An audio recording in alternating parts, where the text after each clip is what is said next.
পল্লবী মহিলা degree college, Mirpur 12, Dhaka 1216। সহকারী অধ্যাপক, গার্হস্থ্য অর্থনীতি বিভাগ থেকে জোবাইদা সামিহা খাতুন বলছি। কেমন আছো তোমরা? ইনশাআল্লাহ আশা করি সবাই ভালো আছো। আমি তোমাদের আজকে একাদশের যে দ্বিতীয় ক্লাসটি নেব, তার আগে তোমাদেরকে আমি বইটা একটু দেখাতে চাই। তোমরা বইটা দেখতে পারো। এটা হচ্ছে প্রথম পত্রের বই এবং এই বইটি তোমরা কিনে ফেলবে এবং পাশাপাশি এটা দ্বিতীয় পত্র বইটা তোমাদেরকে দেখাচ্ছি।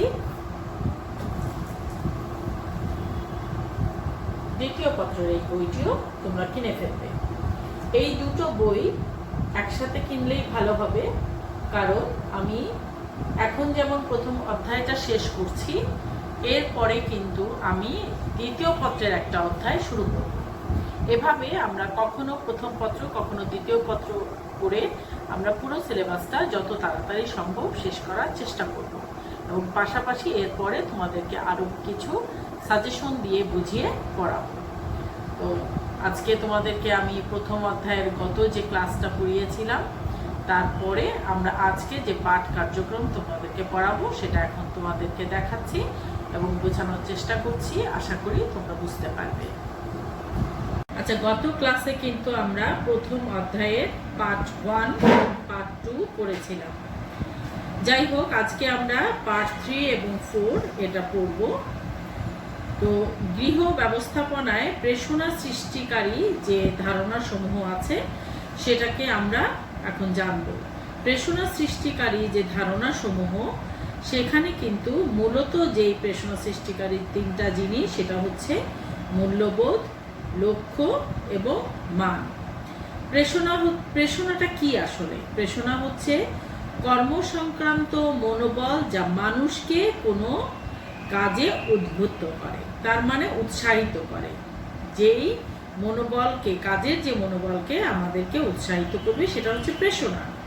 অর্থাৎ যে কোনো কাজের কারণ বা ব্যক্তিগত আচরণে যা প্রভাব সৃষ্টি করে তাকেই প্রেষণা বলে। এটি এমন একটা শক্তি যা ব্যক্তিকে কোনো কাজের দিকে টেনে নিয়ে যায়। তার মানে হচ্ছে যেই কিছু করার জন্য অতি আগ্রহ যখন সৃষ্টি হয় আমাদের, তার মানে আমাকে সেখানে টেনে নিয়ে যে যাচ্ছে সেটা হচ্ছে আমার প্রেষণা। আমার প্রেষণা তিনটা ভাগে কিন্তু আমরা পেয়ে যাব। মানুষকে তার জীবনযাত্রার বিভিন্ন পরিস্থিতিতে মোকাবেলা করতে গিয়ে যে নানা রকমের সমস্যা হয়, তার সিদ্ধান্ত নিতে হয় এবং এই সিদ্ধান্ত গ্রহণ যখন ব্যক্তিগত এবং সমষ্টিগত আচরণকে যখন নিয়ন্ত্রণ করে, সেই নিয়ন্ত্রণে কিছু নির্দেশক আছে। আর এই নির্দেশকগুলোই হচ্ছে এই প্রেষণা সৃষ্টিকারী ধারণা। কি? মূল্যবোধ, লক্ষ্য এবং মান। এবার আসি আমরা আসলে মূল্যবোধ কি। মূল্যবোধ হচ্ছে কি? প্রচলিত মান বা আচরণকে নিয়ম মাফিক প্রভাবিত করবে। যেমন আমেরিকান একজন নৃবিজ্ঞানী আছে যিনি ক্লাইডে, তার মতে কি জানো? তার মতে হচ্ছে মনোভাব, প্রেষণা সামগ্রী, প্রচলিত রীতি, প্রথা অথবা ব্যক্তি, দল, বিষয় ও ঘটনার সম্পর্ককে মূল্যবোধ বলে। মানুষ যা হতে চায় বা যা অবশ্য কর্তব্য বলে মনে করে, যার প্রতি গভীর আগ্রহ, শ্রদ্ধা, বিশ্বাস আছে এবং যা সম্পাদন করে আনন্দ অনুভব করে, তাই মূল্যবোধ। কিন্তু এই ক্লেডে যে সংজ্ঞাটা প্রথমে দিয়েছিলেন, সেটা পরবর্তীতে তিনি একটা নতুনভাবে সংজ্ঞায়িত করেন। সেটা কি? মূল্যবোধ অর্থ প্রার্থনীয় বিষয় সম্বন্ধে ব্যক্তি বা দলের বহির্মুখ বা অন্তর্মুখ ধারণা, যা তাদের কাজের ধরন, মাধ্যম ও পরিসমাপ্তিকে প্রভাবিত করে এবং স্বতন্ত্র বৈশিষ্ট্যে প্রকাশ করে। তাহলে মূল্যবোধটা কি? আমরা বলতে পারি যে আমার যে প্রচলিত মান আছে, যে আচরণ আছে, সেটাকে যখন নিয়ম মাফিকভাবে আমাকে যে প্রভাবিত করবে, সেটাই হচ্ছে আমার মূল্যবোধ। আচ্ছা, এবার আসি এই মূল্যবোধের বৈশিষ্ট্য কি। বিভিন্ন শাস্ত্রে মূল্যবোধের বিভিন্ন সংজ্ঞা বিভিন্নভাবে আমরা পাই, কিন্তু এর যে প্রধান বৈশিষ্ট্যগুলো কিন্তু মূলত একই, এর কিন্তু কোনো পার্থক্য নাই। তার মধ্যে দেখো মূল্যবোধের বৈশিষ্ট্য কি কি। এটা হচ্ছে কাঙ্ক্ষিত বিষয় যা আমাদের কার্যকলাপ নিয়ন্ত্রণ করে। মূল্যবোধ কিন্তু আমাদের কার্যকলাপকে নিয়ন্ত্রণ করে। এর নিজস্ব মূল্যবোধ আছে, যেখানে অন্যের কাছে গুরুত্বপূর্ণ না হলেও যার মূল্যবোধ তার কাছে কিন্তু সেটা গুরুত্ব আছে।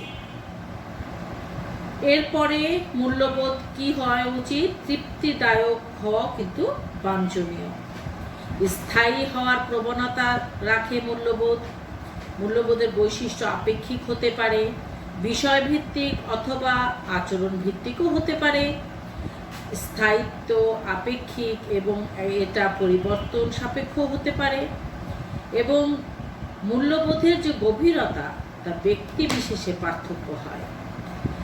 আত্মসৃজনশীলতার মাঝে মূল্যবোধ প্রস্ফুটিত হয় এবং মূলত এটা মানুষের আত্মিক সম্পদ এবং ইচ্ছার যে মানদণ্ড।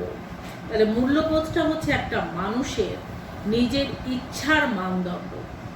নিজের ইচ্ছার মানদণ্ড বলতে যে আমরা কিন্তু অনেকেই বলি, প্রচলিত কথাই বলি, কেউ যদি একটু খারাপ কাজ করে বা কোনো জিনিস যখন আমাদের চোখে কোনো লাগে তখন আমরা বলি আমাদের মূল্যবোধের অবক্ষয় হয়েছে, অথবা তার মূল্যবোধটা দেখো কত বড়, তার চিন্তা চেতনা ধারণাও কিন্তু অনেক বড়। এখন এই যে মূল্যবোধ আমরা বারবার বলছি, যার কিছু বৈশিষ্ট্য আমরা এখন বললাম, এই মূল্যবোধটা লক্ষ্য এবং মান এই দুটোর সঙ্গে কিন্তু এরা ওতপ্রোতভাবে জড়িত। এই মূল্যবোধের কিছু গুরুত্ব কিন্তু আমরা দেখতে পাবো। মূল্যবোধের গুরুত্ব এর আগে কিন্তু আমরা বলেছি যে মূল্যবোধের বৈশিষ্ট্য, দেখো খেয়াল করো, আবারও মূল্যবোধের বৈশিষ্ট্যটা আরেকবার রিপিট করি। মূল্যবোধের একটা আকাঙ্ক্ষিত বিষয় যা আমাদের কার্যকলাপ নিয়ন্ত্রণ করে। নিজস্ব মূল্যবোধ অন্যের কাছে গুরুত্বপূর্ণ না হলেও তার নিজের কাছে উত্তম। তৃপ্তিদায়ক এবং বাঞ্ছনীয় হওয়া উচিত মূল্যবোধের। মূল্যবোধ স্থায়ী হওয়ার প্রবণতা রাখে। মূল্যবোধ আপেক্ষিক হতে পারে, এটি বিষয়ভিত্তিক অথবা আচরণ ভিত্তিক হতে পারে। মূল্যবোধের স্থায়িত্ব আপেক্ষিক এবং এটা পরিবর্তন সাপেক্ষ।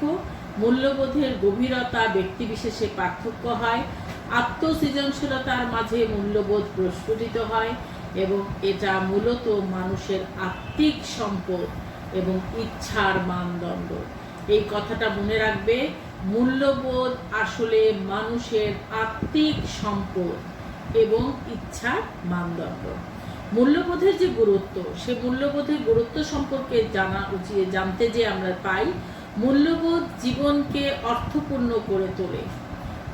যার মূল্যবোধ যত বেশি, তার জীবনের অর্থপূর্ণ করে তোলার তাগিদও বেশি। মানুষ কেন একটি নির্দিষ্ট নিয়মে কাজ করে, তার কাজের দেখার মূল্যবোধ। তাই মূল্যবোধের সচেতনতা প্রত্যেকের জীবনে অত্যন্ত গুরুত্বপূর্ণ। এই গুরুত্বগুলোর মধ্যে প্রথমেই আসে, মানুষ যখনই মূল্যবোধ সচেতন হয় তখনই তার লক্ষ্যে রূপ নেয়। অর্থাৎ আমরা বলতে পারি সে কি করবে তখনই ঠিক করতে পারে যখন তার মূল্যবোধ সচেতন হয়। এরপরে আসি গৃহ ব্যবস্থাপনায় যে ব্যবস্থাপক আছেন বা সাধারণ ব্যবস্থাপককেও কিন্তু প্রতিনিয়ত কোনো না কোনো সিদ্ধান্ত নিতে হয় এবং এই সিদ্ধান্ত গ্রহণ করতে যে মূল্যবোধের সিদ্ধান্তে যে গ্রহণ করবে সেখানে কিন্তু তাকে এই গ্রহণটাই সঞ্চালক শক্তি হিসাবে কাজ করে। মূল্যবোধ সিদ্ধান্ত গ্রহণের পেছনে সঞ্চালক শক্তি হিসাবে কাজ করে। মূল্যবোধ কিন্তু মানুষকে পরিস্থিতি, জায়গা, বস্তু এবং কর্মপদ্ধতির গুরুত্ব বিচার করার মাধ্যমে জীবন পথে চলার নির্দেশনা দেয়। মূল্যবোধ দ্বারা ব্যক্তি তথা পরিবারের কার্যকলাপ কার্যকর হয়। ব্যক্তিগত ও সমষ্টিগত মূল্যবোধের মাধ্যমে কাজের ভালো মন্দ বিচার করা যায়। তার মানে মানুষের মূল্যবোধের মাধ্যমে তার কাজের বিচার কিন্তু হচ্ছে। ব্যক্তির আভ্যন্তরীণ এবং বাহ্যিক সৌন্দর্য রক্ষায় মূল্যবোধ প্রত্যক্ষ অবদান রাখে। সম্পদের সরবরাহ বাড়ানো, কমানো এবং সুষ্ঠু পরিচালনায় মূল্যবোধ সচেতনতার প্রয়োজন আছে। মূল্যবোধ সচেতন পরিবার ও ব্যক্তি জীবনে বুদ্ধির, বিচার শক্তি, দূরদর্শিতার ও সহযোগিতার আচরণে বিকাশ ঘটায়। আসলে সারা জীবনব্যাপী মানুষ অভিজ্ঞতার আলোকে মূল্যবোধ অর্জন করে। একে জোরদার এবং দৃঢ় করে তোলে কালের পরিপ্রেক্ষিতে সামাজিক অবস্থানের পরিবর্তনের সাথে কিছু মূল্যবোধ পরিবর্তিত এবং সংশোধিত হয়। আমাদের মূল্যবোধ আমরা বাবা মার দেখেছি, সেই মূল্যবোধকে কিন্তু আমরা ধারণ করি। বাবা যা করেন, মা যা করেন, সেখান থেকে আমাদের মূল্যবোধগুলো আসে এবং সেই মূল্যবোধকেই আমরা সামনের দিকে এগিয়ে নিয়ে যাওয়ার চেষ্টা করি। কখনো কখনো কোনো শিক্ষকের বা কাছের খুব ভালো কাউকে লেগেছে, কোনো চারিত্রিক বৈশিষ্ট্য কারণ আমাকে আকর্ষণ করলে তার মূল্যবোধকেও আমরা অনেক সময় ধারণ করে থাকি। আমার নিজস্ব মূল্যবোধের পরিবর্তন পরিমার্জন হয় আমার লক্ষ্য এবং সে তার মানের উপরে। এরপরে আমরা আসব মূল্যবোধের শ্রেণীবিভাগ নিয়ে। মূল্যবোধের শ্রেণীবিভাগ, আমরা মূল্যবোধ কাকে বলে জানলাম, মূল্যবোধের বৈশিষ্ট্য জেনেছি এবং মূল্যবোধের গুরুত্বটাও আমরা জেনেছি। এবার আমরা আসি মূল্যবোধের শ্রেণীবিভাগ। মূল্যবোধের শ্রেণীবিভাগটা একটু খেয়াল করো, বুঝতে পারবে কতগুলো সাধারণ মূল্যবোধ আছে যা আমাদের জীবনে গুরুত্বপূর্ণ ভূমিকা পালন করে। মৌলিক মূল্যবোধগুলোকে আমরা যদি ভাগে নিয়ে আসি তাহলে প্রথমেই যে জিনিসটা আসে সেটা হচ্ছে আরাম। জীবন আনন্দময় করে গড়ে তোলার আগ্রহ ও প্রচেষ্টা। এর পরের শ্রেণী বিভাগে আসবে স্বাস্থ্য, শারীরিক ও মানসিকভাবে সুস্থ থাকার আগ্রহ, উচ্চাকাঙ্ক্ষা, ব্যক্তিগত জীবনে সফলতা লাভের আশা এবং সামাজিক দায়িত্ব গ্রহণে আগ্রহ ও সাফল্যের সঙ্গে তা পালন করা। ভালোবাসা, পরিবারের সদস্যদের মধ্যে এবং বাইরে জগতের সবার সঙ্গে সদ্ভাব এবং ভালোবাসার অনুভূতি। জ্ঞান, সত্যকে জানার আগ্রহ ও জীবনের সর্বক্ষেত্রে সত্যের মধ্যে প্রাপ্তি লাভ বা তৃপ্তি লাভ। কৌশলী তৃপ্তি, কোনো কিছু অর্জনের উপায় ও তা দক্ষতার সাথে সমাধান করা। খেলা, কথায় কাজে বাস্তবে উৎসাহী ও সৃজনশীল মনোভাব। শিল্প, সব ধরনের অনুভূতি প্রকাশে সৌন্দর্য সৃষ্টি, যেমন যদি চিত্রকর্ম করো বা গান বাজনা করো বা লেখাপড়াই করো বা পোশাক পরিচ্ছদে তুমি পড়ো না কেন, সব কিছুর ভেতরেই তোমার এক ধরনের তোমার নিজস্ব সৌন্দর্যের প্রকাশ থাকতে হবে। ধর্ম, জীবন যাপনের উদ্দেশ্যে প্রত্যেকটি কাজকর্মকে সঠিক ও সুন্দরভাবে বিশ্লেষণ করা এবং তা থেকে তৃপ্তি পাওয়ার জন্য স্ব ধর্মীয় প্রতিষ্ঠানে যাওয়া। যতক্ষণ না তুমি তোমার ধর্মকে নিজের ভেতরে ধারণ করতে না পারবে, তোমার মূল্যবোধের শ্রেণী বিভাগে কিন্তু তুমি যথাযথ ব্যবহার করতে পারবে না। সামাজিক মূল্যবোধ, এই মূল্যবোধ প্রতিক্রিয়া ও অভিজ্ঞতার আলোকে গড়ে ওঠে। যেমন ধরো ভালোবাসা, ত্যাগ স্বীকার করা ইত্যাদি। যেমন আমরা মা বাবাকে ভালোবাসি, ছোটদেরকে ভালোবাসি, বড়দেরকে শ্রদ্ধা করি, সেই সাথে ভালোবাসি এবং ত্যাগ স্বীকার করতে হবে। যারা ছোট আছে তাদের জন্য বড়দের যেমন ত্যাগ স্বীকার করতে হয়, তেমনি ছোটদেরও বড়দের জন্য কিছু ত্যাগ স্বীকার করতে হয়। ঐতিহ্যগত মূল্যবোধ, নিরাপত্তা ও উৎপাদনকে কেন্দ্র করে যে মূল্যবোধ গড়ে ওঠে, যেমন স্বাস্থ্য, আরাম ইত্যাদি, এই জিনিসগুলো কিন্তু ঐতিহ্যগত মূল্যবোধ। এই হচ্ছে আমাদের মূল্যবোধের শ্রেণী বিভাগ। এরপরে আসি মূল্যবোধের বিকাশ আসলে কিভাবে হবে। এই মূল্যবোধের বিকাশটা হচ্ছে প্রত্যেক পরিবারই নিজস্ব মূল্যবোধ থাকে, যেমন ওই পরিবারের সদস্যদের ওই মূল্যবোধকে গ্রহণ করে চলে। প্রতিটি পরিবারের পছন্দ অপছন্দ আছে, ভিন্ন হয়, তেমনি মূল্যবোধও কিন্তু ভিন্ন হয়ে থাকে। কিরকম ভিন্ন হয় খেয়াল করো তোমরা। পরিবার যদি তার সুনির্দিষ্ট মূল্যবোধ গড়ে তুলতে সক্ষম হয়, তবে সেই পরিবার ব্যবস্থাপনার ক্ষেত্রেও কিন্তু সফলতা লাভ করে। মূল্যবোধ এমনই বিকশিত ব্যক্তির জন্য নিজস্ব আঙ্গিকে মূল্যবোধকে কেন্দ্র করে গড়ে ওঠে। মূল্যবোধের যে বিকাশ, সেই বিকাশটা পরবর্তীতে পরিবার, সম্প্রদায়, সমাজ, বিশ্বের সদস্য হিসাবেও কিন্তু প্রকাশ পাবে। প্রতিটি পরিবারেরই নিজস্ব মূল্যবোধ কাঠামো থাকবে। যে পরিবার যত সুনির্দিষ্ট মূল্যবোধ কাঠামো গড়তে পারবে, সক্ষম হবে, সেই পরিবারই ব্যবস্থাপনায় তত সফলতা দেখাতে পারবে। শিশুদের মূল্যবোধের উৎস হিসাবে কিন্তু পরিবারের সবচেয়ে বেশি স্বীকৃতি দেওয়া হয়। পারিবারিক যে কার্যকলাপ আছে তাতে বাচ্চাদেরকে অংশগ্রহণ করানো তাদের মূল্যবোধকে গড়ে উঠতে সাহায্য করবে। পারিবারিক যে ঐতিহ্য, পরিবারের যে রীতিনীতি, যে নানা রকম কার্যকলাপ একটা ব্যক্তির মূল্যবোধ গঠনে প্রভাব বিস্তার করে। শিশু যা দেখে তাই করে। শিশু যদি দেখে যে তার বাবা মা সত্য কথা বলছে, সবার সঙ্গে ভালো ব্যবহার করছে, তার মূল্যবোধটাও ঠিক সেভাবেই গড়ে উঠবে। দৈনন্দিন জীবনের যে অভিজ্ঞতাকে কেন্দ্র করে কিছু মূল্যবোধ সহজেই গড়ে ওঠে, যেমন আদর্শ না হলেও কাঙ্ক্ষিত, যেমন আরাম, নিরাপত্তা, পরিষ্কার পরিচ্ছন্নতা, এই জিনিসগুলো কিন্তু প্রতিদিন আমাদের জীবনের অভিজ্ঞতাকে কেন্দ্র করেই গড়ে ওঠে। বিজ্ঞান ও কলার তথ্যের উপর ভিত্তি করে নতুন মূল্যবোধও কিন্তু গড়ে ওঠে। মূল্যবোধ কখনো ঐতিহাসিক মানসিকতা থেকে গড়ে ওঠে, যেমন অনেকেই আছে গণতান্ত্রিক মূল্যবোধ। পরিবারে সবার মতামত নেওয়া হয়, নিয়ে তারপরে যেটা ভালো, যুক্তির মাধ্যমে যেটা ভালো সেটাকে বের করে তারপরে সেই পরিবারে তাহলে মূল্যবোধ সেরকমই হবে।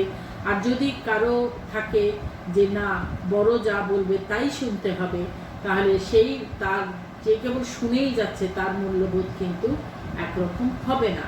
গণতান্ত্রিক মূল্যবোধটাই সবচেয়ে ভালো।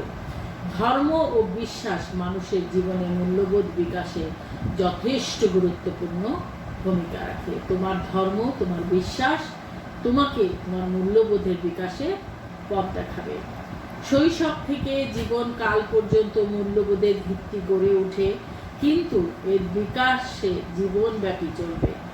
তুমি যে মূল্যবোধ নিয়ে তোমার পরিবার থেকে আছো, সেই মূল্যবোধটা তোমার সারা জীবন থেকে যাবে। কোনো কোনো মূল্যবোধ কিন্তু দৃঢ়, আবার কোনোটি সংশোধিত হয়। যেমন তোমার মূল্যবোধ যদি থাকে, মূল্যবোধটা কিন্তু লক্ষ্য এবং মানের সঙ্গে জড়িত। বারবার একই কথা বলছি, এই জিনিসটা আরো সুন্দর করে বোঝাবো, একটু পরে আমরা সেখানে চলে আসব। মূল্যবোধ কিন্তু সংশোধন হবে এবং খুব অল্প মূল্যবোধ পরিবারের সবার মধ্যে সাধারণভাবে বিদ্যমান থাকে। কিন্তু সব শেষে একটা কথা আমি বলি, মূল্যবোধ কিছুটা শিক্ষণীয়, কিছুটা জন্মগত। মনে রাখবে, মূল্যবোধটা শেখার বিষয়। কিছু মূল্যবোধ আসবে যা তোমার জন্মগতভাবেই তুমি পাবে, জিনঘটিত কারণে তুমি পাবে, আর কিছু মূল্যবোধ তোমাকে শিক্ষণীয় হিসাবে গ্রহণ করে শিখতে হবে। মূলত এই মূল্যবোধটা যখন মানুষের ভেতরে আসে, তখন কিন্তু সে তার লক্ষ্যকে স্থির করে। এই লক্ষ্যটা আসলে কি? লক্ষ্য হচ্ছে কোনো কাজের সঠিক বাস্তবায়নের আকাঙ্ক্ষাকে লক্ষ্য বলে, বা বলতে পারি লক্ষ্য বা উদ্দেশ্য সবসময় মানুষের চেতনা, যে মনের অবস্থান, সেটা মানুষ যা চায় তাই লক্ষ্য। লক্ষ্য বলতে বোঝায় ভবিষ্যতের আকাঙ্ক্ষিত ঘটনা বা পরিস্থিতি, তবে সব আকাঙ্ক্ষিত পরিস্থিতি বা ঘটনাই কিন্তু লক্ষ্য না। এটা নির্দিষ্ট সময়, মূল্য ও আঙ্গিকে হতে হবে। ছোট বা বড় প্রত্যেকের জীবনে লক্ষ্য আছে। পরিবারের কাজের পরিসমাপ্তির লক্ষ্যের প্রকাশ পাবে। এই ব্যক্তিগত জ্ঞান, দক্ষতা, কর্ম, আচরণকে কেন্দ্র করেই কিন্তু গড়ে ওঠে লক্ষ্য। মানুষ লক্ষ্যের মাধ্যমে পরিতৃপ্তি পেতে চায়। তাহলে আমরা বলতে পারি মানুষের লক্ষ্যের মাধ্যমে পরিতৃপ্তি পায়, অথবা পরিতৃপ্তি লাভ করাটাই হচ্ছে লক্ষ্য। কিন্তু এই লক্ষ্যটা অর্জন করতে হলে অবশ্যই আমাদেরকে কিছু জিনিস মানতে হবে। আমরা লক্ষ্য কাকে বললাম, কিন্তু এই লক্ষ্য অর্জন করতে গেলে তোমরা দেখো নিচের দিকে কিছু কথা লিখেছি। লক্ষ্য অর্জন করতে গেলে কি লাগবে? লক্ষ্য অর্জন করতে গেলে ব্যবস্থাপনা লাগবে, পরিকল্পনা, সংগঠন, সমন্বয়, নিয়ন্ত্রণ এবং মূল্যায়ন। এই সবগুলোকে কাজে লাগিয়ে আমাদেরকে লক্ষ্য অর্জন করতে হবে। এই বিষয়গুলো আমরা পরে জানবো, তবে এখন জানি লক্ষ্যের শ্রেণী বিভাগ কি। নিকেল এবং ডর্সি লক্ষ্যকে 3 ভাগে ভাগ করেছেন, যেমন দীর্ঘমেয়াদী বা চূড়ান্ত লক্ষ্য, মধ্যবর্তীকালীন বা স্বল্পমেয়াদী লক্ষ্য, তাৎক্ষণিক লক্ষ্য। এখন আমরা যদি এই মুহূর্তে ব্যক্তিগতভাবে প্রথমেই আমরা চিন্তা করি যে আমাদের দীর্ঘমেয়াদী লক্ষ্য কি। অ্যাজ এ স্টুডেন্ট তুমি চিন্তা করবে যে হ্যাঁ, আমার লক্ষ্য হচ্ছে জীবনে আমি কোনো একটা প্রতিষ্ঠানে জব করব বা চাকরি করব, বা আমি জীবনে কিছু একটা হতে চাই। এই যে জিনিসটাই তুমি হতে চাও না কেন, হতে পারে তুমি ব্যাংকার হতে পারো, হতে পারে তুমি কোনো প্রতিষ্ঠানে চাকরি করতে পারো, কোনো এনজিওতে জব করতে পারো, কোনো শিক্ষা প্রতিষ্ঠানে চাকরি করতে পারো। যেটাই করতে চাও না কেন, সেই জন্য তোমাকে দীর্ঘমেয়াদী বা চূড়ান্ত লক্ষ্য যেটা বা স্থায়ী লক্ষ্য হিসাবে এই দীর্ঘমেয়াদী লক্ষ্যকে আমরা বিবেচনা করি। এই লক্ষ্য কিন্তু সময় সাপেক্ষ, এটা সব সময় মনের মধ্যে বিরাজমান থাকবে, এবং যেহেতু এই লক্ষ্য মধ্যবর্তী লক্ষ্যের উপর বিস্তার করে, সেজন্য এর গুরুত্ব কিন্তু বেশি। যেমন তুমি যখন হতে চাচ্ছ একজন ব্যাংকার অথবা হতে চাচ্ছ একজন শিক্ষক, তখন এই হওয়ার ইচ্ছাটাই হচ্ছে তোমার দীর্ঘমেয়াদী লক্ষ্যের ভিতরে পড়বে। এবং এই লক্ষ্য যদি তুমি অর্জন করতে চাও, তাহলে মধ্যবর্তীকালীন লক্ষ্য বা যেটা স্বল্পমেয়াদী লক্ষ্য, সেটা কি? সেটা হচ্ছে পরিবারের যে চূড়ান্ত লক্ষ্য অর্জনের জন্য প্রায়ই যে স্বল্পমেয়াদী লক্ষ্য নির্ধারণ করতে হবে, এবং এই লক্ষ্যগুলো দীর্ঘমেয়াদী লক্ষ্যের তুলনায় অধিক স্পষ্ট হতে হবে। তাই এই লক্ষ্য অর্জনের জন্য অনেক বেশি সিদ্ধান্ত গ্রহণ করতে হবে।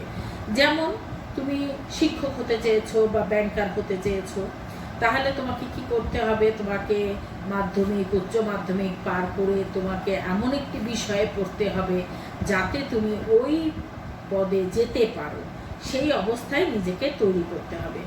তাহলে তুমি যে অবস্থায় যেতে চাও সেটা দীর্ঘমেয়াদী লক্ষ্য। এই অবস্থা, এই মধ্যবর্তী অবস্থা লক্ষ্যটা তাহলে কি? তোমাকে এই উচ্চ মাধ্যমিকটাকে খুব ভালোভাবে পার করতে হবে এবং পরবর্তী লেখাপড়াটাও খুব ভালোভাবে করতে হবে। এরপরে আছে দেখো আমাদের তাৎক্ষণিক লক্ষ্য।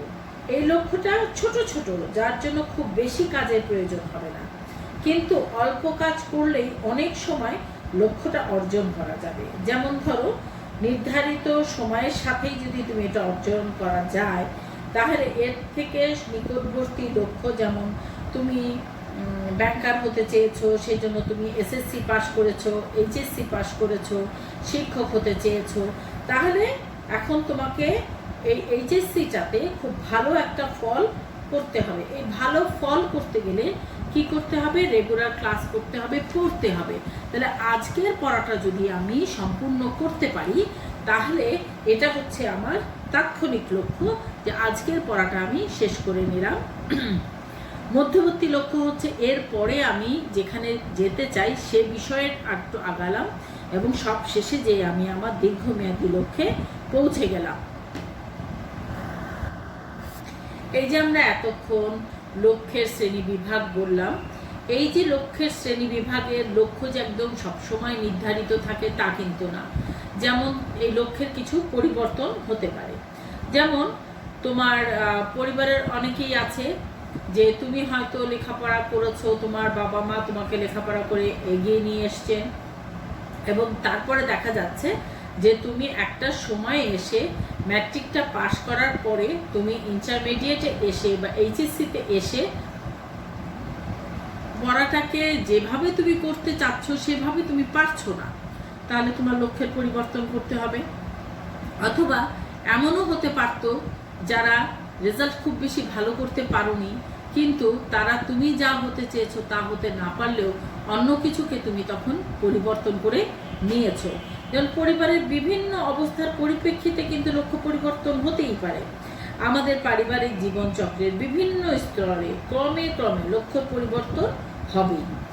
আমাদের যে পরিবারের জীবনে লক্ষ্যর পরিবর্তন যে অনবরত এবং কখনো কখনো ধারাবাহিকভাবে ঘটে, এটা কিন্তু কখনো কখনো লক্ষ্যকে একেবারেই যে বাদ দেওয়া হয় সেটা কিন্তু না।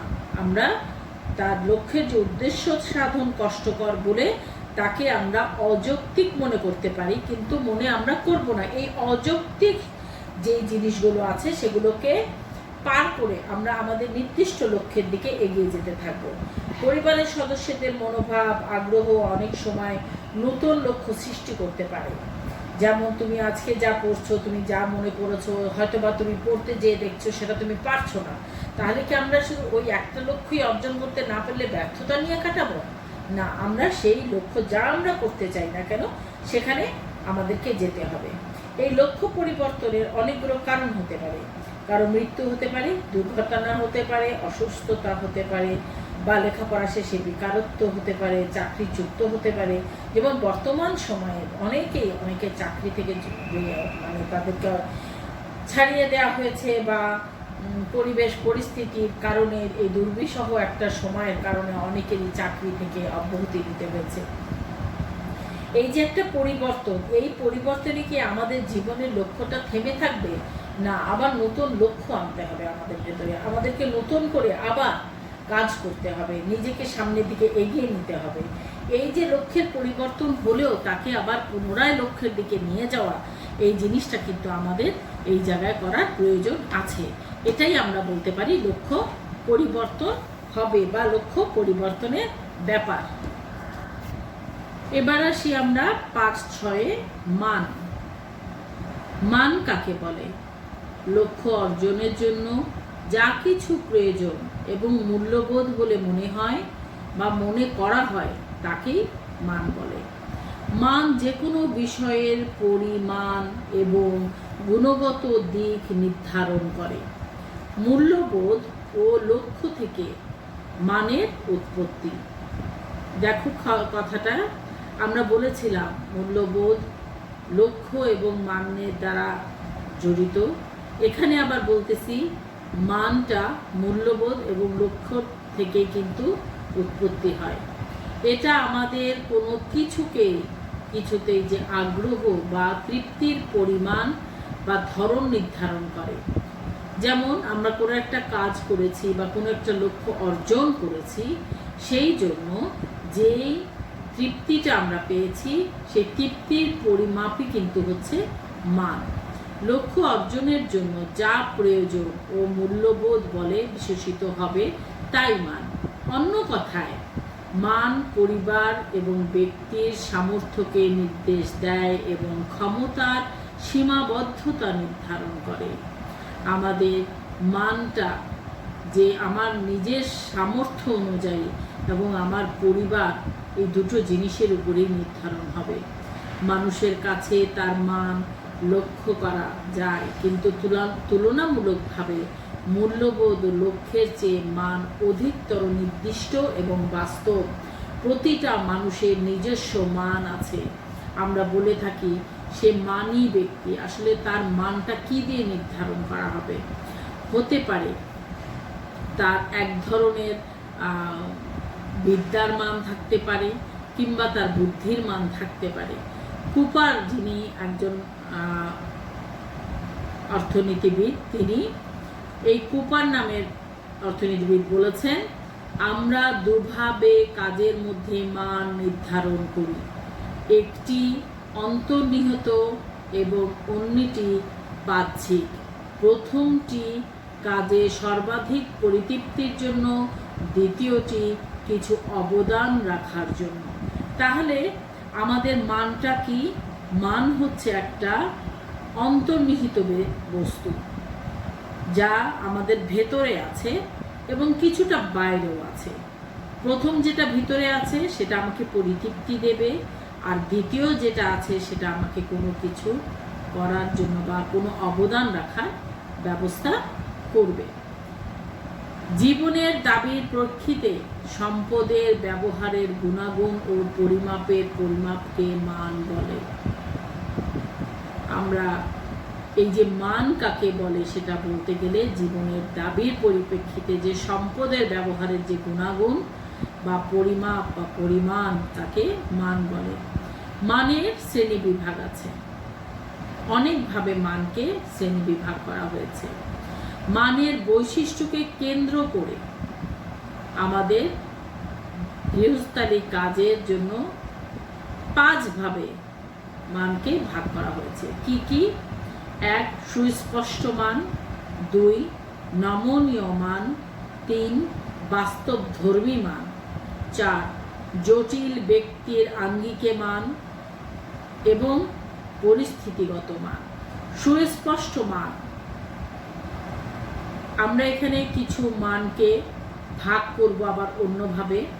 তবে এই যে আমরা 5টা মানের কথা বললাম, এই 5টা মানের গুলোকে আবার মূল্যবোধের ভিত্তিতে মানকে 2 ভাগে ভাগ করা হয়েছে। মূল্যবোধ, খেয়াল করো কথাটা, মূল্যবোধের ভিত্তিতে। মূল্যবোধের ভিত্তিতে প্রচলিত মান এবং নমনীয় মান। প্রচলিত মান কি? প্রচলিত মান নির্দিষ্ট হবে, তা সহজে পরিবর্তন করা যাবে না। সামাজিক বিধিনিষেধ, নিয়ম কানুন থেকে এই মানের সৃষ্টি হবে। এ ধরনের মান ঐতিহ্যগত এবং সমাজ দ্বারা স্বীকৃত। প্রদত্ত সময়ের জন্য এ মান অপরিবর্তনীয়, কিন্তু অবস্থার পরিপ্রেক্ষিতে এটিও পরিবর্তন হয়। সামাজিক ও ধর্মীয় রীতিনীতির আঙ্গিকে প্রচলিত মান গড়ে ওঠে। যেমন গারোরা মাতৃপ্রধান, চাকমারা পিতৃপ্রধান পরিবারের অন্তর্ভুক্ত। এই যে প্রচলিত মান, যা আমরা যদি আমাদের প্রচলিত মান বলি, আমরা আমাদের পরিবারের একটা নির্দিষ্ট ধারা আছে, আমার পরিবারের নিজস্ব কিছু মান আছে। কিরকম মান? আমার পরিবার কি বাবার কর্তৃত্বে চলে, না মা বাবা দুজনের কর্তৃত্বে চলে, না মার কর্তৃত্বে চলে, নাকি গণতান্ত্রিক পদ্ধতিতে চলে? এই যে এই জিনিসটা হচ্ছে আমাদের নিজেদের পরিবারের প্রচলিত মান। নমনীয় মান কি? নমনীয় মান মানুষকে স্বাধীনভাবে চলার এবং পছন্দ করার সুযোগ দান করে। নমনীয় মান পরিবর্তনশীল, পরিস্থিতির প্রেক্ষিতে গড়ে ওঠে। জীবনকে চিন্তামুক্ত এবং আরামে রাখতে নমনীয় মানের ভূমিকার গুরুত্ব সবচেয়ে বেশি। পারিবারিক জীবনে নিত্য নতুন পরিবর্তনীয় অবস্থান এবং পরিস্থিতির সঙ্গে খাপ খাওয়াতে নমনীয় মানের প্রয়োজন সবচেয়ে বেশি। যেমন একজন ব্যক্তি যদি সে তার ইচ্ছা মতন পেশা নির্বাচন করতে না পারে, তাহলে তো তার মানটা নমনীয় হবে না, সেই পরিবারের মানটা নমনীয় হবে না। তাহলে কি করতে হবে? তার যদি যে কোনো জিনিস পছন্দ করার ভূমিকা থাকে, তখনই তার সেই ইচ্ছাটা, তার ইচ্ছা মতন যদি সে কিছু করতে পারে, সেটা হচ্ছে নমনীয় মান। নমনীয় মানটা হচ্ছে এমনই একটা জিনিস, এমনই একটা ধারা, যেই ধারার মাধ্যমে তুমি নতুন নতুন কিছু করার সুযোগ পাবে।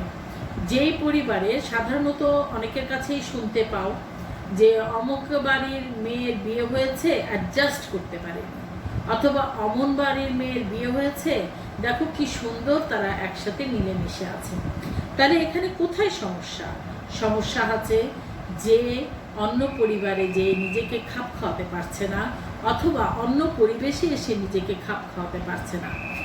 তোমরা হয়তো এখন তো ক্লাসে বসা হচ্ছে না, তোমাদের স্কুলে তোমরা যদি একসঙ্গে যখন পড়েছো, নতুন কোনো বান্ধবী আসলেই কিন্তু হঠাৎ করেই সবাই একসাথে একইভাবে তাকে মেনে নিতে পারে না।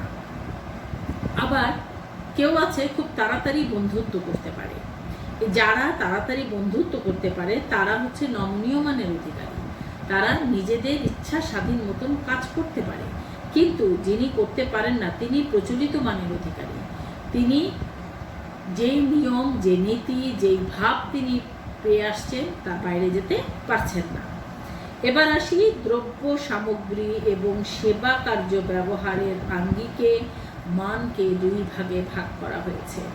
একটা হচ্ছে পরিমাণগত মান, আর একটা হচ্ছে গুণগত মান। এই দ্রব্য বা সেবা যেটা আছে সেটা পরিমাণগত মান কি? পরিমাণগত মান সাধারণত কোনো কিছুর ঘনত্ব, ওজন, আকার পরিমাপ করার জন্য যে ব্যবহার করা হয়, এটি পরিমাণের বা সংখ্যার মাধ্যমে প্রকাশ করা হয়। যেমন মন, সের, ছটাক, পাউন্ড, ফুট, গ্রাম বা চামিচ, এই ধরনের। এই যে পরিমাণগত মান, কতটুকু আছে, এতটুকু আছে, এটা হচ্ছে পরিমাপ। পরিমাপ দিয়ে তুমি তার মান করেছো। কিন্তু গুণগত মান কি? গুণগত মান হচ্ছে কোনো কাজের বৈশিষ্ট্যকে মনে করা হয়, যে ব্যক্তির মূল্যায়ন দ্বারা বিবেচনা করবে। সামগ্রী বা কাজের গুণাগুণকে বিভিন্ন সময় বিভিন্ন শব্দে প্রকাশ করবে।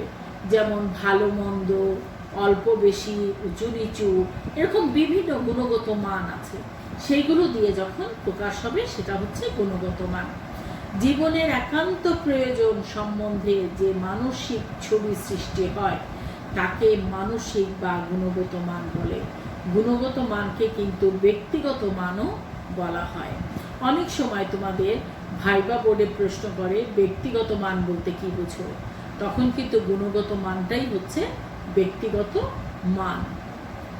এছাড়া আমরা মানকে আরো দুটা ভাগে ভাগ করতে পারি। একটা হচ্ছে জীবন যাপনের মান, একটা হচ্ছে জীবন যাত্রার মান। জীবন যাপনের মানটাকে, দ্যাট মিনস লিভিং, আমরা কিভাবে বসবাস করছি, আমাদের আশেপাশে কারা আছে, যেমন মানুষ যে সকল সামগ্রীর সেবা ভোগ করে তাকে জীবন যাপনের মান বলে।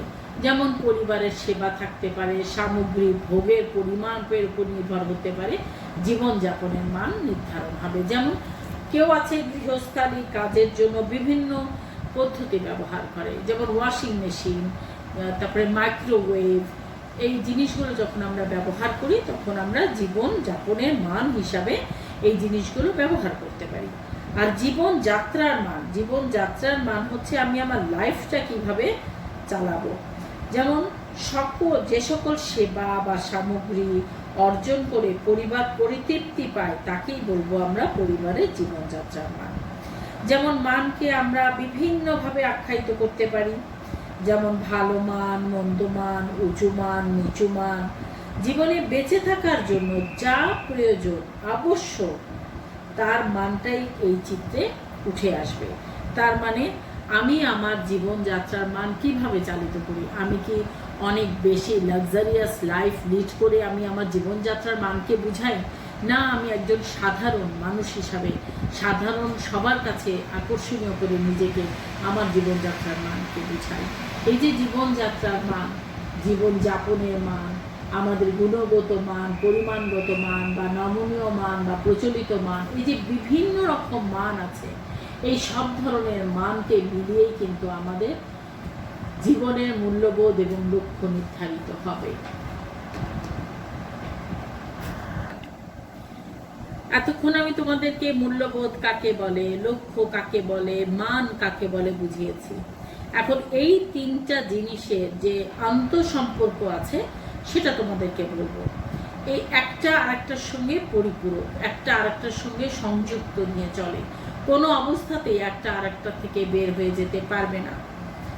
মূল্যবোধ, লক্ষ্য এবং মান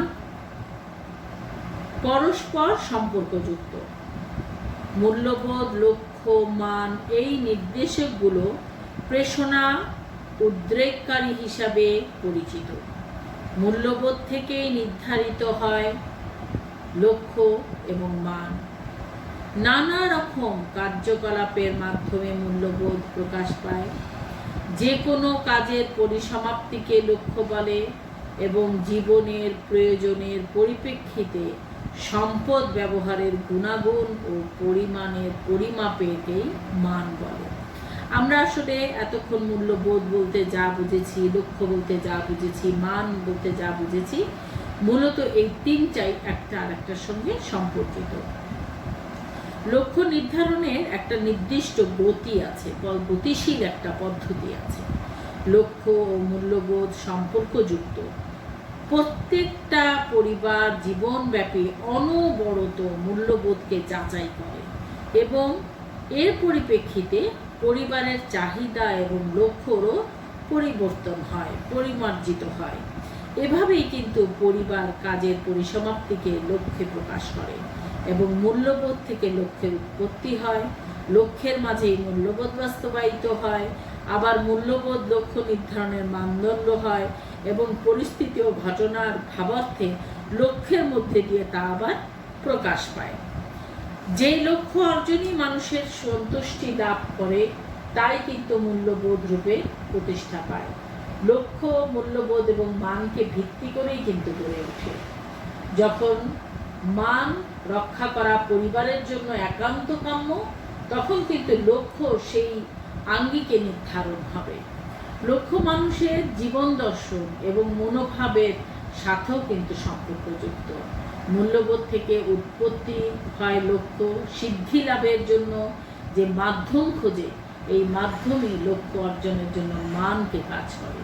মানের উপর নির্ভর করবে লক্ষ্য বড় হবে না ছোট হবে।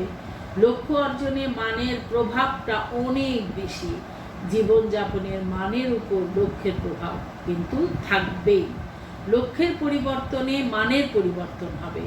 মূল্যবোধ, লক্ষ্য, মান কিন্তু এরা আসলেই একসাথে সম্পৃক্ত। দেখো একটা নিচে ডায়াগ্রাম দিয়েছি যেখানে মূল্যবোধ, লক্ষ্য এবং মান আছে।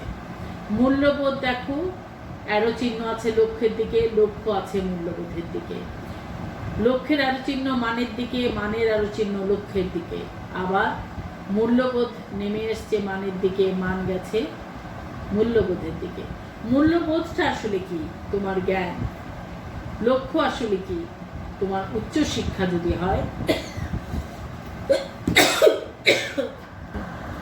দুঃখিত, লক্ষ্যের যে পরিবর্তন, যে মানের পরিবর্তন এবং মূল্যবোধ, লক্ষ্য এবং মান যে পরস্পর সম্পর্কযুক্ত, তার যে ডায়াগ্রামটা আমরা দেখলাম, সেখানে যদি আমি ধরে নিই যে আমার লক্ষ্য হচ্ছে উচ্চ শিক্ষা, আর এই উচ্চ শিক্ষাটা অর্জন করতে গেলে আমাকে জ্ঞান অর্জন করতে হবে।